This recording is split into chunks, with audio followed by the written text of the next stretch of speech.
এখন আমাদের ধারাবাহিক রুহানি অনুষ্ঠানে কিছু আলোচনা করা হইবে সিরাতাল মুস্তাকিমের আরো এক মানে সম্পর্কে, এবং উক্ত মানে হইল সিরাতাল মুস্তাকিম কিভাবে চেনা যাইবে তাহার সঠিক হাকিকত সম্পর্কে দলিল প্রমাণ সহ আজকের পর্বে কিছু আলোচনা করা হইবে।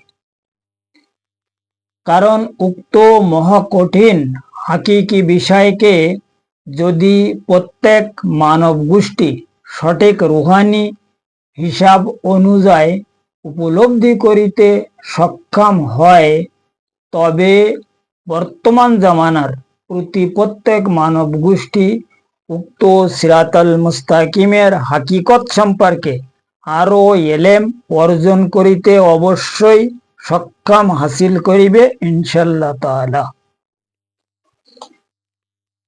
কারণ উক্ত মহাকঠিন হাকিকি বিষয়কে সঠিকভাবে ইশারা করিয়া, অর্থাৎ সেই সিরাতাল মুস্তাকিম কাহাকে বলে তাহা চেনার হাকিকত সম্পর্কে প্রত্যেক মানব গোষ্ঠীগুণের সঠিক উপলব্ধি করার জন্য সম্পূর্ণ রুহানি তালিম অনুযায়ী সেই মহান নবী পাক সালাতুসসালাম তাহার সেই মহা অসীম জবান মোবারকে তিনি এক হাদিসে দুনিয়ার প্রত্যেক মানব গোষ্ঠীগুণকে সঠিক সতর্ক সহ রুহানি তালিম অনুযায়ী ইরশাদে গ্রামীণ ফরমায়া, গম্মত আয়নাকা ইয়া আলী ওসমা ফি কলবিকা লা ইলাহা ইল্লাল্লাহু মুহাম্মাদুর রাসূলুল্লাহ। অর্থাৎ তিনি ইরশাদ ফরমায়া, ইয়া আলী, তুমি চোখ বন্ধ করিয়া চুপচাপ দেখো তোমার কলব কি বলিতেছে। কারণ উক্ত পবিত্র হাদিসে যে গম্মত শব্দকে সেই মহান নবী পাক সালাতুসসালাম সর্বপ্রথমে, অর্থাৎ উক্ত পবিত্র হাদিস পাকের সর্বপ্রথমে ইরশাদে গ্রামীণ ফরমায়া গম্মত, অর্থাৎ উক্ত গম্মত শব্দের আসল মানে হইল চুপ থাকা। কারণ একদিন মাওলায় কায়নাত অর্থাৎ হজরত আলী করিমুল্লাহ ওজহু রহমতুল্লাহ আলাইহে মসজিদ নবাবির এক সাইডে চুপচাপ বসিয়াছিলেন। এমতো অবস্থায় হুজুর আকরাম সালাতুসসালাম তাহার নিকটে যাইয়া সে জিজ্ঞাসা ফরমাইলেন, কি ব্যাপার, তুমি এভাবে বসে গিয়েছ কেন?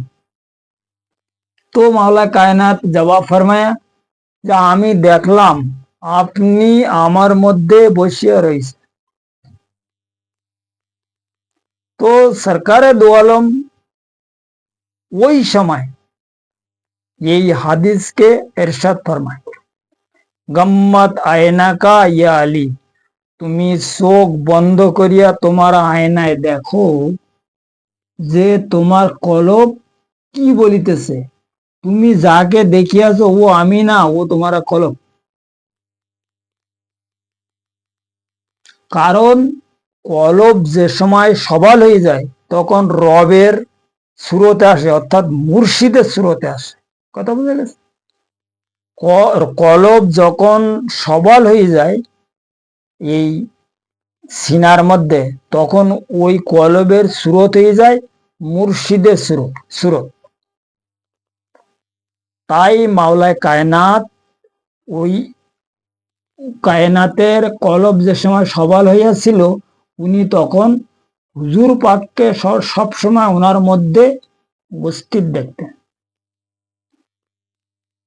তাই হুজুর পাক তাকে পরিষ্কার ভাবে বুঝাই দিল যে দেখো, তুমি কেবল আমার জিকির করো না, তোমার মধ্যে তোমার কলবও আমার জিকির করে, লা ইলাহা ইল্লাল্লাহু মুহাম্মাদুর রাসূলুল্লাহ। এই হাদিসের লাস্টে ফরমায়, কারণ কলব কি বলতে তাই শোনো।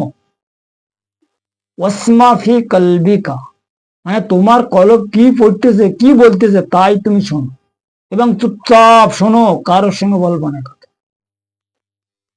এই হচ্ছে সিরাতাল মুস্তাকিম চেনার একমাত্র উপায়। যদি কলব সামিল করা যায়, তখন ওই কলব সম্পূর্ণ রবের রূপ ধারণ করে।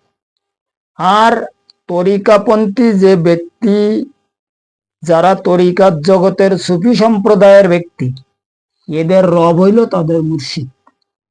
তার অর্থ এই না রব মানে আল্লাহ, পূজা আরস মহল্লায় যে আল্লাহ পাক বসে আছে ও আল্লাহ না। আল্লাহ আলাদা শব্দ আর রব আলাদা শব্দ। আল্লাহ মানে হচ্ছে সৃষ্টিকর্তা, মানে ইয়ে সারে জগৎ কুল মাকলুকাত সব সৃষ্টিকর্তা। আর রব মানে হচ্ছে পরিচালক, অর্থাৎ যাকে আরবিতে সরপরস্তি বলা হয়। যেমন একটা সংসারের একজন পরিচালক আছে, একটা দেশের একজন পরিচালক আছে, ঠিক তদ্রূপ অনুযায়ী এই আমাদের দেহর মধ্যে যে সমস্ত রুহু গুণকে সেই মহান আল্লাহ পাক স্থিত ফরমায়া, ওই রুহু গুণদের পরিচালক হচ্ছে যিনি কামেল মুর্শিদ উনি, আর উনি হচ্ছে ওই রুহুদের সরফরস্তি অর্থাৎ অভিভাবক বা মালিক। এনাকে রব বলা হয় বা মাওলা বলা হয়। রব মানে হলো মাওলা। তাই এক হাদিসে সরকারে দু আলম ইরশাদ ফরমায়, আমি যাহাদের মাওলা হযরত আলীও তাহাদের মাওলা। কারণ এখানে আরো অন্যান্য হাদিসে উনি কোনো কোনো জায়গায় কোনো কোনো রেওয়াতে এমন এইভাবে বলেছে যে আমি যা আলী তাই, আর আলী যা আমিও তাই। কথা বোঝা গেছে? এখন এখানে আরো বহু কথা আছে বা বোঝার বিশাল ব্যাপার রয়েছে। কি ব্যাপার রয়েছে? যে যেখানে মাওলায় কায়নাতের কলব সবসময় সেই মহান নবী পাক সালাতুসাল্লামের কলমা শরীফ বা আল্লাহু জিকির করিতেছে, এই এই যে ব্যাপারটা সরকারে দু আলম তাকে প্র্যাকটিক্যাল দেখাই দিলে, বুঝাই দিলে যে তোমার কলব কিভাবে জিকির করিতেছে, ইয়ে তুমি বোঝো বোঝো। তুমি কেবল তুমি খোদ আমার জিকির করো না, তোমার ভিতরে যত রুহু আছে তাহারাও সবাই আমার জিকির করে। তো এখানে এই এই কলবি জিকির সম্পর্কে সেই মহান আল্লাহ পাকও পরিষ্কার ভাবে, মানে সূরা রাদের 28 নম্বর আয়াতে তিনি ইরশাদ ফরমায়া যে উনি ফরমায়া, যাহাদের কলব বা দিল আমার জিকির করে, আমি সেই ব্যক্তিগুণকে ইমানদার হিসাবে গণ্য করি। এবং কোরআন শরীফের আরো অন্য মোকামে তিনি ফরমায়া যে আমি ইমানদারদের মধ্যে হইতে মুমিন বানাই, আর মুমিনদের মধ্যে হইতে ওলি বানাই, আর ওলিদের ভিতর থেকে, ওলি যারা ওলি হয়ে গেছে তাদের ভিতর থেকে আমি কাউকে মুর্শিদ বানাই। কারণ এখানে পরিষ্কার বলিছে, ওমাই ইউদলিল ফালান তাজিদালা ওলি ইয়াম মুর্শিদা। প্রথমে এই যে ওলির কথা, প্রথমে বলা হয়েছে ওলির কথা, প্রথমে কিন্তু মুর্শিদের কথা বলা হয়নি। সূরা কাফের 16 নম্বর আয়াতে, 17 নম্বর আয়াতে, 16 নেই 17 নম্বর আয়াতে পরিষ্কার ভাবে লেখা আছে যে ওয়ামাই ইউদলিল ফালান তাজিদালা ওলিয়াম মুর্শিদা। তো প্রথমে এখানে ওলির কথা আসছে, এর পরে যে মুর্শিদের কথা আসছে। এবং কোরআন শরীফের অন্যান্য মোকামে যে মানে প্রমাণ পাওয়া যাচ্ছে, উনি ফরমায়া আমি ইমানদারদের মধ্যে থেকে, মানে কোনো এক জায়গায় কোনো কোনো জায়গায় তো ফরমায়া আমলদারদের মধ্যে থেকে ইমানদার বানায়, আর ইমানদারদের মধ্যে থেকে মমিন বানায়। এরপরে অন্য অন্য মোকামে ফরমায়া যে আমি মমিনদের মধ্যে থেকে ওলি বানাই, আর ওলিদের মধ্যে থেকে মুর্শিদ বানায়। এ কথা কোরআন শরীফে বলা নেই। কারণ ওলিদের মধ্যে থেকে মুর্শিদ বানায়, এ হচ্ছে রুহানি সংবিধানের মধ্যে পরিষ্কার ভাবে জিনিসটা জানা যায়। কোরআন শরীফে কেবল ইশারা দেওয়া রয়েছে এখানে যে ওলি ইয়াম মুর্শিদা, প্রথমে ওলির কথা বলা হয়েছে আর পরে যে মুর্শিদের কথা বলে। আর মুর্শিদ ওই ব্যক্তিকে বানায় উনি যিনি সাধারণ ব্যক্তি গুণের রুহু গুণকে সবল করার জন্য সঠিক শক্তি রাখে, এবং এই কিমিয়া শক্তি তাকে উনি খোদ প্রদান ফরমায়। আর এই কিমিয়া শক্তির ব্যাপারে বহুত লম্বা চ্যাপ্টার, এ সম্পর্কে এখন আলোচনা করা সম্ভব নয়। মালিক আগার তৌফিক দিলে আরো অন্য কোনো দিন কিমিয়া শক্তির ব্যাপারেও আলোচনা করা হইবে।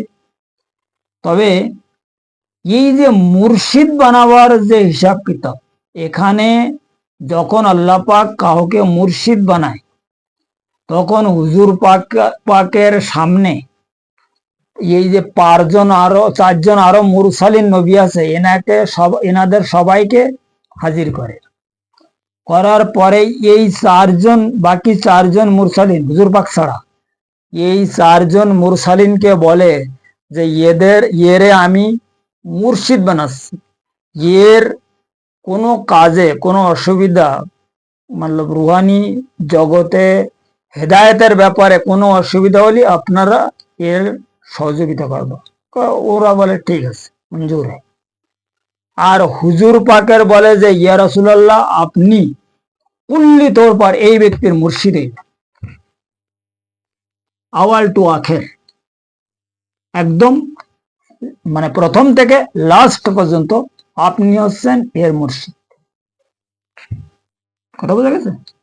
এই হচ্ছে ওলি এবং মুর্শিদের আসল মূল ঘটনা। তো এই স্তর পর্যন্ত যারা পৌঁছতে না পেরেছে এবং আল্লাহর তরফ থেকে যে বান্দা মুর্শিদ সাব্যস্ত না হয়েছে, সেই সব মুর্শিদের বিষয়ে তো কথা বলা যায় না, তাদের সম্পর্কে আমি বলতে পারবো না,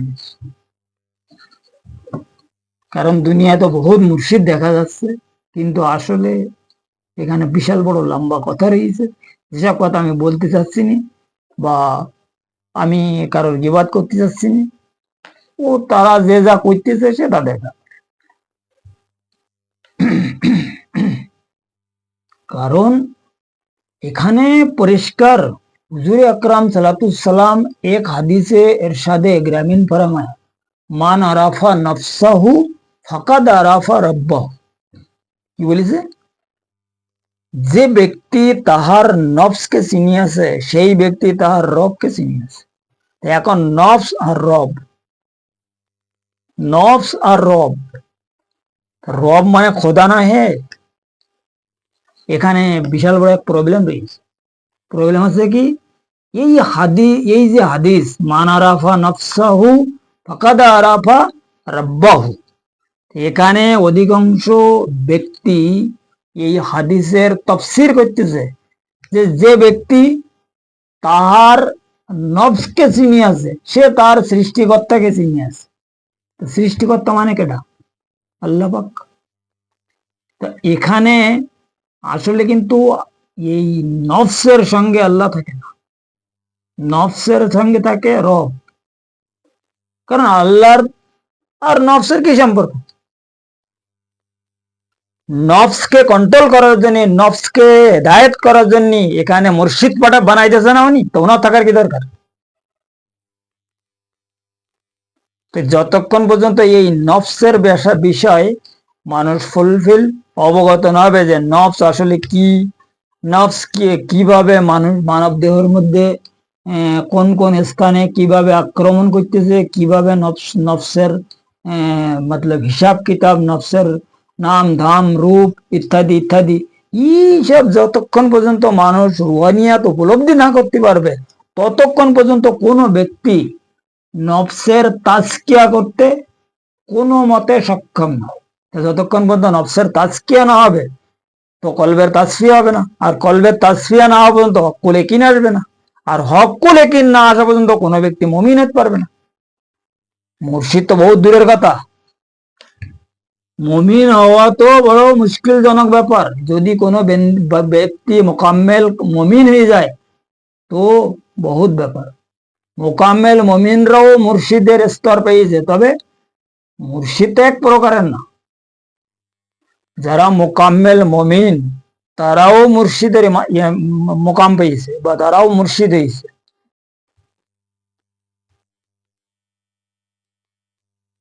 এই হচ্ছে মতলব সিরাতাল মুস্তাকিমের চেনার আসল উপায়। কারণ হুজুর পাক খোদ মাওলায় কায়নাতকে চেনাই দিয়েছে যে সিরাতাল মুস্তাকিম কেডা, কি বৃত্তান্ত, কি বস্তু, তুমি চেনো।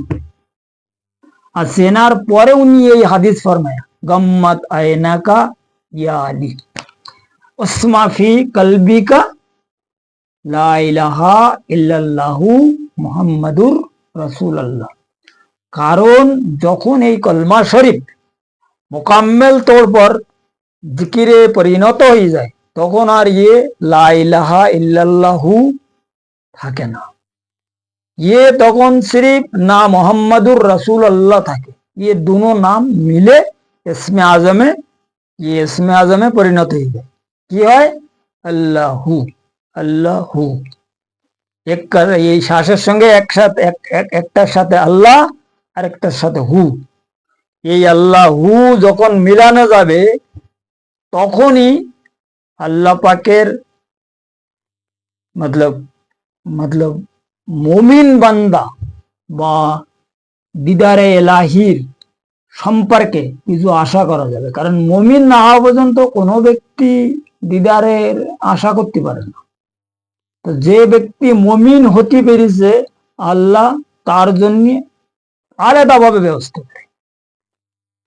তাই এই জন্য কোরআন শরীফে অধিকাংশ জায়গায় বলা হয়েছে ইয়া আইয়ুহাল্লাযীনা আমানু, মানে আমানু তাহাকে বলা হয় যিনি মুমিন। আর মুমিন ওই ব্যক্তি যার কলব মুনিব হয়ে গেছে আর নফস মুলিমা হয়ে গেছে। কথা বোঝা গেছে? এই মুমিন হওয়ার জন্য এই দুইটা নফসের আর কলবের এই দুইটা মতলব কি বলা হয়, এটা টাইটেল বা যা এদের যে রূপ, যা নাম, এটাকে পরিণত করা লাগবে। নফসকে মুলিমা বানাতে হবে আর কলবকে মুনিব বানাতে হবে। কলব যতক্ষণ পর্যন্ত মুনিব না হবে ওই ব্যক্তি মুমিন হওয়ার কোনো যোগ্য রাখে না। আর নফস মুলিমা না পর্যন্ত কোনো ব্যক্তি মুমিনের স্তর পর্যন্ত পৌঁছতে কোনো মতে সম্ভব না। কারণ নফসে মুলিমার রূপ হচ্ছে বকরা, আর বকরা আমরা জবাই করে খাই, এ হচ্ছে একদম হালাল বস্তু। যাদের নফস মুলিমা হয়ে গেছে তাদের নফস পবিত্র হয়ে গেছে, ওই নফস হালাল হয়ে গেছে। ওই নফসের মধ্যে আর কোনো গালাজাত অর্থাৎ নাপাকি থাকে না। কথা বোঝা গেছে? এই হচ্ছে মতলব সিরাতাল মুস্তাকিমের আরো এক মান। সিরাতাল মুস্তাকিমের মানের এই যে আমরা যা কিছু দুনিয়ায় করতেছি এ সম্পূর্ণ সিরাতাল মুস্তাকিমের একটা অংশ। তো সিরাতাল মুস্তাকিমের এই মানে সম্পর্কে আজকের পর্বে কিছু আলোচনা করা হইল এবং আগামী পর্বে সিরাতাল মুস্তাকিমের আরো অন্য বিষয় কিছু আলোচনা অবশ্যই করা হইবে যদি মুর্শিদ দয়া করে।